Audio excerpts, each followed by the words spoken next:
The first thing you need to know about a small town like Oakage is that the quiet is never really quiet. It just means the trouble's taking its time to show up. I remember that morning, watching sunlight crawl over the Nevada mountains while my coffee cooled between my hands, thinking how nothing changes out here unless you force it. That was before everything went sideways, before the black Suburban, before the threats, before I picked up a gun for the first time in years. You know what I mean? Sometimes you wake up thinking you're just a nurse trying to keep folks healthy, and by sundown, you're the only line between your community and hell breaking loose. 7 years a widow. And still people look at me and see Thomas's wife, the quiet nurse, the woman who bakes at the church socials, keeps her head down. They don't see the tours I pulled, the things I did before I ever set foot in Oakage.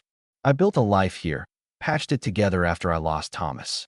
Lost him to a bullet on a routine traffic stop. Lost him to the job he loved so much he never really came home at night.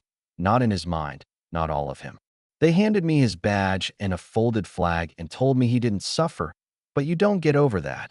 Not really. My days at the clinic were steady, predictable, patching up cuts, setting bones, treating the same coughs and aches year after year. But about 3 months back, things started to shift, strangers drifting in, all men, all asking for pain meds by name, like they knew the drill. Dr. Brennan saw it, too. We called a meeting. He said, "We're seeing too many out-of-towners asking for opioids." He looked scared in a way I'd never seen. Sheriff Calloway said it was happening all over the county, Millwood, Pine Grove, too. Maybe it was nothing, but you learn to trust your gut after a while, and mine was screaming at me. When Sheriff Jim came by that morning, I could see the weight in his shoulders. He and Thomas had been tight, brothers in arms, really, if not in blood. He said, "Got word from Carson City. They're moving in. 3 men in a black Suburban, California plates. One's a person of interest." My blood ran cold. I'd seen those men, or men like them, in a dozen places over the years. It's always the same. Hard eyes, military haircuts, the ones who walk like they're still on patrol. It didn't take long for them to show up at the clinic. 3 of them, just like Jim said. The leader was older, lean, that ex-military discipline in every move. The second was built like a bulldozer, the third twitchy and alert. They came for pills, and when I told them no, the threat was in their smiles, not their words. I played it cool, made sure Ellen called the sheriff, kept my own hands steady.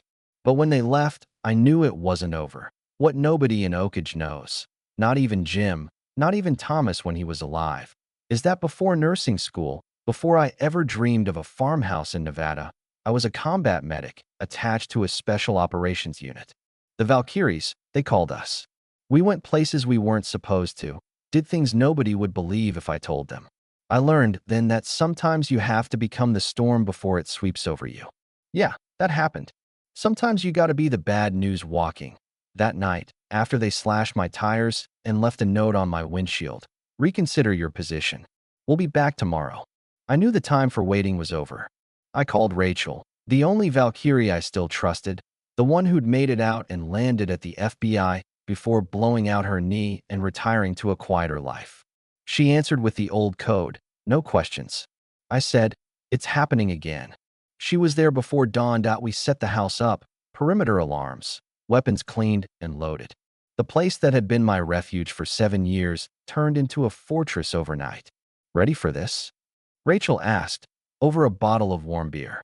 "Doesn't matter," I said. "Here we are." They came in the night. 2 on foot, armed, sneaking through the cottonwoods. Stone, their leader, rolled up in the Suburban, watching from the road. It was like being back in the desert, waiting for the first shot. I stepped out onto the porch, shotgun in hand, made sure he saw me before I let the hammer drop on his front tire. A warning, not a kill. The message was clear. You don't scare me, and you sure as hell don't own this town. It could have ended there, but men like Stone don't back down easy. The next morning, he came to the clinic with his crew, tried to make me choose. Work for them, leave Oakage, or become collateral damage. I told him I don't do threats, and he grinned, thinking he'd already won. But the thing about predators is they always underestimate the prey, especially when the prey's got teeth. It didn't take long for it all to blow up. Shots fired, Me behind the desk with my Beretta, Rachel covering the rear from outside, Stone's men swarming like wolves. There's a rhythm to gunfights, an ebb and flow. And if you listen close, you can almost hear your heart syncing up with every trigger pull. Rachel dropped two at the back door. I winged the big one in the shoulder, and then it was just Stone, wounded, desperate, but still dangerous. When it was over, with Stone bleeding out and the sirens getting closer, he looked at me and said, Afghanistan, 2007, Khyber province. You Valkyries saved my team. Funny, dying by your hand after all that. He told me about the cartel moving in, money laundering, how Oakage was just another node in a network bigger than anyone realized. He gave me a flash drive hidden in the Suburban, names, accounts, enough to burn the whole thing down. Watch out for Vega, he warned. If he takes over, small towns like this will never recover.